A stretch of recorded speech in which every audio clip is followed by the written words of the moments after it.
Hi, I'm Mark, And I'm Landon. and we're filmmakers and film composers. One of our favorite types of film is hand-drawn and stop-motion animation. Stop motion. So when we wrote a short musical about Little Red Riding Hood, we studied everything we could about stop-motion animation and how to bring characters to life with using stop-motion. We looked at our favorite films, Nightmare Before Christmas, Corpse Bride. There's a lot of behind the scenes on Corpse Bride alone. And then Leica had just come out with their most recent at the time, I think, was Coraline and Paranorman. Yeah. I think Kubo was just about to come out. So we picked up a lot of tips and tricks watching other people's behind the scenes and studying books and stuff. So in these videos, it's our chance to share what we've learned about stop motion with you and to hopefully get you started. Yeah, so we'll go everything from setup, puppet types, how to rig, and even we'll try and do a short stop-motion animation demo. But before we get to all that, here's a scene from our stop-motion film about Little Red Riding Hood that we'll be breaking down in these videos. Roll tape. First I'll need a bowl, add the sugar and the flour. I don't have any cocoa and the milk's a little sour. Crack a couple eggs, grease the pan until it's slick. I don't have any oil, but some juice will do the trick. I'm determined to make this a perfectly beautiful day. Make the filling next with berries from outside. Add bananas for some crunch, cause I only have freeze-dried. Then bake it for an hour and frost it when it's done. I don't have any icing, I hope yogurt doesn't run. And to top it all off, So, basics of stop motion. For anybody who is unsure how it works, it's a little mysterious, I guess. It's probably, I think it's the most charming and most magical type of animation because you have a character. So like this Sticky Bones guy right here, which we'll talk about more. You have a character and then you just need a camera and you set it up and then you move one thing a little bit at a time. Take your hands away, take a picture, go back, adjust them again, repeat till you have the action. What do we film at normally? Usually 24. 24 frames per second. That's what 2D animation is based on. Also all the Walt Disney animated cartoons and everything. Ooh, don't say cartoons. That's bad. Yikes. All the Walt Disney animated films, they animated 24 frames per second. There's an old saying, you know who said it? I forget. Probably. Maybe Glenn King. Anyway, there's an old saying that says life is on ones. So that means if you have 24 frames per second, so 24 pictures in our case, and each picture is a new move, right? We don't hold anything over. It gets a little more tricky if you're doing, a little more slower animation. You can get away with doing 2, but we'll get into that when we do our animation demo. So basics, 24 pictures for 1 second. Repeat until you have a whole film.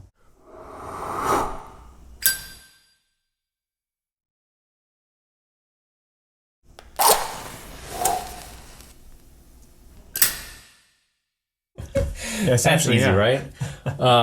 Yeah. So pretty much. So when it gets trickier when the more things you move, you have to keep track of it between each thing. So say you move his arm and the head. So that's one picture, then move the arm again, then the head a little bit, then another picture. So then you have two actions going. But that's the basics of it. 24 frames per second, one picture for each frame. If you're shooting video, usually you're shooting 24 frames per second.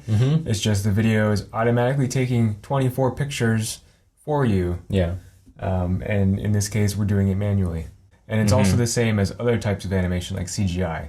CGI is the closest medium with the same shared steps, except they're doing it in a computer rather than with tangible objects. Yeah. So where we have a real puppet, in CGI, you'd have to build the puppet and build the skeleton inside that that tells the puppet what you're able to do. Like, you can't bend your arm here, right? You have to bend it at the elbow. So that's kind of the same thing with us, except we have a puppet and we're doing it with our hands. So it's a little bit easier to grasp, I think, especially if you're not very tech savvy or you really don't like doing things in computers, which is fine. This is a great tactile way to do it. So now that you know a bit of the basics of stop motion, let's get into the types of stop motion. So you can have puppet animation, which you saw, the puppets, right? You have an actual puppet with like a wire skeleton inside so that whenever you move the arm, it holds its position, basically. There's also paper cutout animation, which is filmed a lot more like, well, it could be filmed horizontally, like camera here, and then the plane you're filming here, or it could be filmed down. So this would resemble more like 2D animation, classic 2D animation. But that one, you cut out the figure, like the arm, cut out the arms, the headpiece, and then you move it around a little bit. So kind of like, you remember in school where you had the brass eyelets you'd make like during Halloween, like the skeleton, you'd cut out each piece of the skeleton and then punch holes in it and then put an eyelet through. And then the arm moves, yay! So that's paper cutout animation. And then what else? There's another one, paint on glass, which is kind of similar. You paint on glass and you move the paint around for each frame. That, you gotta be an artist for that. So that's a little trickier. We probably won't get into that one too much. The type of stop motion that you want to do will also inform what type of puppets that you use. Yeah. You have a couple different types. You have the molded figures, kind of like the one in our film, the Red Riding Hood doll. This one actually comes from an existing toy that we just created the costume for. These work great because the toys are pretty durable. Yeah, right? So they kind of hold their position fairly well. Yeah, and the sticky bones is also molded. Yeah, this one actually comes in parts and then you just put it together. So it's super simple. And he's designed for stop motion. So that's a really great way to start. Another great option is, like we said, if you have existing toys like dolls and stuff, those work really great, but also action figures. So there's a couple companies, Mondo is one of them. They make really great articulated figures, mechanical figures. They have a new line coming out with robots. So this is the Iron Giant from there. Essentially, it's still a toy line. It's not designed for stop motion per se, not like the Sticky Bones puppets are. But it's a little more, you get more control than you would the dolls. Yeah, for sure. Yeah. Like for the Iron Giant, you can definitely move his head, neck, body, torso, shoulders, arms, elbows, hands. Everything is pretty articulate except for his fingers. They do have different things that you can swap out for his hands and facial expressions. You want to do that? A little bit. So this one specifically uses, he has different molded heads and different hand positions. So for that, we'll go into this more in episode 3. But we call this type of animation would be replacement animation. So this is popular. They even used this on Nightmare Before Christmas. Jack Skellington's heads, they were all, for the different mouth shapes and the different eye shapes and everything, they had replacement heads, so they would take one off and pop on a different expression. It offers more options as far as animating. So we'll get into that more in episode 3, but we just wanted to tell you about another option if you want to go to the store, pick out your favorite toy character, pretty much. Yeah, and the good thing about this is it looks great on your desk too. Yeah, you can keep them for afterwards. Yeah. So this figure is made by Mondo. So we'll talk more about that in episode 3, and we'll show a little bit of a project that we actually scored that used this puppet. A couple other characters we had. Do you have the wolf? Oh yeah. So this is a skeleton figure, right, with some molded parts like the face, the legs. Mm-hmm. So inside he's got kind of like a plastic ball and socket skeleton. So sort of like the Sticky Bones one, but they're bigger, obviously. And then he's just wrapped in fur. Actually, she's a girl. My bad. This is Brandy. Yeah. She's also in the film, but you didn't get to see that part. And then, like we said, it's got molded legs and stuff. And then what else? So Claymation, the other one, the one that Aardman is famous for, like Shaun the Sheep, Chicken Run. Oh, Wallace and Gromit. Yeah, the original ones. Those use claymation, so that's a little different. The clay is kind of re-sculpted between each frame, which is a little trickier because then sometimes you can see your fingerprints, so you have to be really careful about not making extra marks on the puppet because then they'll pop between each frame and you'll see them. They'll stick out. But one good way that we found, the Sculpey clay makes a really cool product. They make bake and bend. So if you have this, when you bake it, instead of being a hard clay, it's still flexible. So as long as you mold the character around like an aluminum wire armature inside, that will help hold the shape, and then the bendable clay, you can reform it after you bake it, which is great. That's a great option for claymation, and you don't have to worry as much about fingerprints and stuff like that on the clay. Yeah. And then do you want to talk about felt? Oh yeah. So the other thing, the felt characters, if you've seen Rudolph the Red-Nosed Reindeer, they used felted characters for most of their animals. This guy is from our film. He's Jackrabbit Johnny, a little bunny rabbit puppet. He's got a wire skeleton, kind of like what you'd use for the Sculpey clay, except the outside is felt and needle felted in. It's kind of a tricky technique. There's a lot of people who do it on Etsy though, so you can find puppets like these.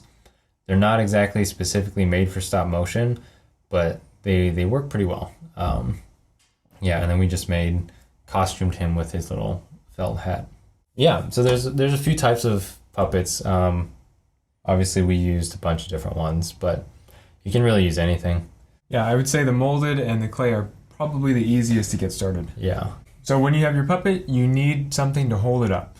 Something that doesn't move, so that you eliminate any kind of variable with it. So we call that a rig in stop motion. A rig like this one's actually specially built for us. Our dad's a tool designer, so he was able to build one to our specifications and what we needed. This one is adjustable on the horizontal axis, so if you're doing a walk, you can push it along without having to move the base. We also have another knob that lets you raise and lower the puppet. Also, if you're doing the walk, you want them to bounce a little bit, or if you need, in our scene, I think you saw where she reaches up to get something out of the cabinet, so that's what that functions for. For a good rig, you want it to hold the position. So ours, you can tighten the knuckles down. So if you have a heavier puppet, it's not going to move. So you can adjust that. We also have a couple different extensions, like a longer arm and a couple extra knuckles. But if you don't have a custom rig like this, don't worry, there's still a couple options. Sticky Bones makes one. Yeah. So this here is the Sticky Bones option. This is their version 1 that they made, and then they also have a version 2, which is a little more sturdier. But essentially, it's the same function. So you have a base plate, which this is magnetic, and you can attach it to any kind of magnetic surface, or the base plate for Sticky Bones. You have several knuckles here to control the movements. So essentially, it's the same thing. It's something to hold up the puppet. And then if you don't have access to anything like this or the Sticky Bones rig or any Sticky Bones character, what you can also do is you can use wire and tape, which helps as your own makeshift rig. Yeah, some of the other films also have used string, where they use fishing line and string them up. The rig is for any time the puppet can't stand on its own, which is most of the time, and any time the feet are off the ground also. So if you need the puppet to lift off, you definitely need a rig. And then also, we do recommend, if you are using a rig, you're going to have to do some editing in post to remove the rig, but you can also try your best to hide it. Yeah, for most of our shots, we tried to hide the rig because we just didn't want to do too much post-production. Yeah, but the Sticky Bones makes it in that special green. What do you call it? Chroma green? Chroma key green. Yeah. Chroma key green, which is supposed to be really easy to edit out in post. So this is also a very good option. Yeah. So the main reason to have a rig, puppets you can control, is because you want everything to happen because you intended it to happen. So you don't want any slight movements of anything, no curtain falling somewhere in the background like there on accident. So that's where good camera equipment comes into play. If you're doing stop motion, you do want to use a decent camera. Any kind of SLR or interchangeable lens camera will do. This just helps you have more control over what you're focusing on, what kind of camera settings you're using, like whether you're shooting RAW, JPEG, and also the size and resolution of those images, which also plays a big deal, especially if you're doing touch-ups in post and stuff. You want to pick a camera that is compatible with the software that you're using. So we recommend using Dragon Frame, which is pretty much a staple. Yeah. So Dragon Frame has been around for a while. Leica uses it on their films. I'm pretty sure it was around for Corpse Bride. Corpse Bride used it. So basically, it's a computer software program that connects directly to your camera, so you can see the live view from your camera of what you're shooting. And it's pretty much a host to capture the images and then stitch them together on a timeline, kind of like any video editor like Final Cut or anything has the timeline. There's a couple cool features to let you see what's coming next on the frame versus what you've already shot, so you can tell how much you've moved the character from the last frame to this one that you're about to shoot. So when we do our animation tutorial, our actual demo, we'll go do a brief overview of the software, but one of the cool things is it comes with a keypad. Yeah, this is a Bluetooth keypad. Using this Bluetooth keypad really helps because you can be by your puppets or by your set animating, and then you don't have to be over by the computer where you're usually at somewhere else by an outlet, and you can control everything like Dragon Frame from this keypad. Yeah. Another thing where equipment comes into hand is you want that camera to be sturdy. So you want to be using sturdy equipment like tripods, any kind of motion capture gear that you're using. Kessler. Right? So Kessler makes really great gear for that. Yeah. Their tripods are extremely sturdy. Yeah, when we were looking, Kessler had come out with their second shooter, which helps give some motion to the camera.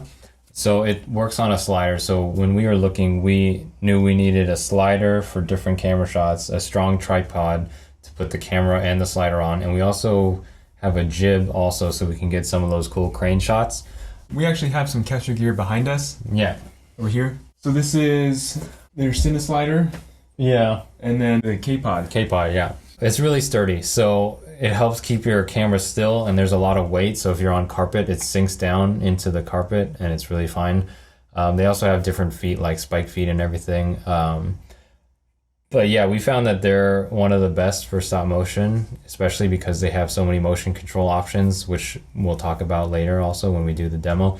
But yeah, they were really helpful. I don't think we could have gotten all those cool shots without our Kessler gear. Some of the crane shots, like going up to the chandelier, that was all done with the motion control from Kessler. And then another thing that you want to be able to control is your lighting. So you don't want lighting to play a variable, and you want to be able to control that. So like say if you're filming during the day, if you're animating during the day, the sun is always moving, so that plays a huge part in being a variable, and you want to basically eliminate that. So you could black out your windows, or you can animate at night. Yeah. Which will help eliminate that, and you just use, an external light source like a lamp or a softbox with the aperture. Stop motion is really great because everything is small, so like small desk lamps even work really well. Your lighting doesn't have to be as like large scale as film sets, which is great. So it's a lot easier to find lamps around the house to use to light your set. So that's a great way to start. Yeah, and so I think that wraps up the gear that you use, that you should use, and then that also wraps up our setup. So now that we covered the different types of puppets, the different types of animation you can do, the different looks you can do, pretty much everything you need to get started before you actually get started, we're going to jump into the next one, and stay tuned. See you soon. Animation demo coming up next.